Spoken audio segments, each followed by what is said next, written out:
It is yet another extraordinary moment in the 2024 election cycle, with Democrats in a state of crisis after President Joe Biden delivered a disastrous debate performance that fueled voters' top concerns about his age and ability to serve another 4 years in office.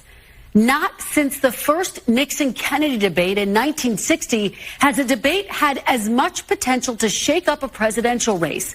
This morning, there is widespread panic within the Democratic Party and questions about whether the president should drop out of the race.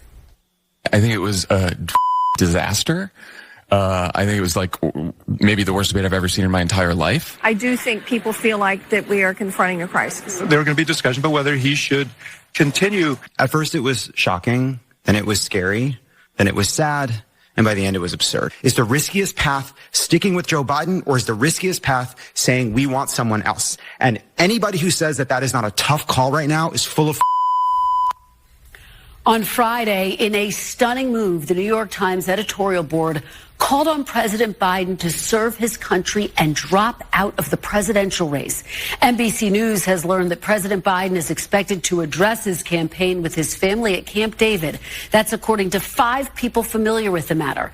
Now, he and First Lady Jill Biden arrived there late last night to join their children and grandchildren in a trip planned before Thursday's debate. The campaign was always going to be a topic of conversation, but now undoubtedly Thursday's debate will be front and center. Senior advisor Anita Dunn addressed the matter on Saturday. You all did not have any kind of conversations about, should Joe Biden drop out of this race? The conversation that we had is, okay, what do we do next?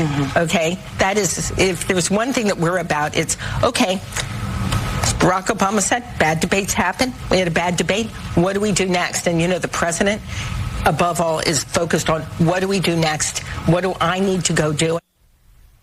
President Biden, who agreed to the earliest general election debate in modern political history, had one goal: to persuade voters who are skeptical about his age and fitness for office that he is up to serve another 4 years.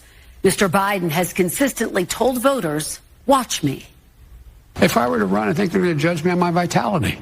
Can I still run up the steps of Air Force Two? Am I still in good shape? Do I have all my faculties? Am I energetic? I think it's totally legitimate for people to ask those questions. This is for the voters to decide. Take a look. Look at me, see if I have the energy, see if I know what I'm talking about, and make their judgment. I think it's a legitimate thing to be concerned about anyone's age, including mine. I think it's totally legitimate. But I think the best way to make the judgment is to watch me. Well, on Thursday night, voters watched the president deliver a halting performance, at times appearing confused and repeatedly losing his train of thought. Making sure that we're able to make every single solitary person eligible for what I've been able to do with the COVID, with dealing with everything we have to do with, look, if we finally beat Medicare,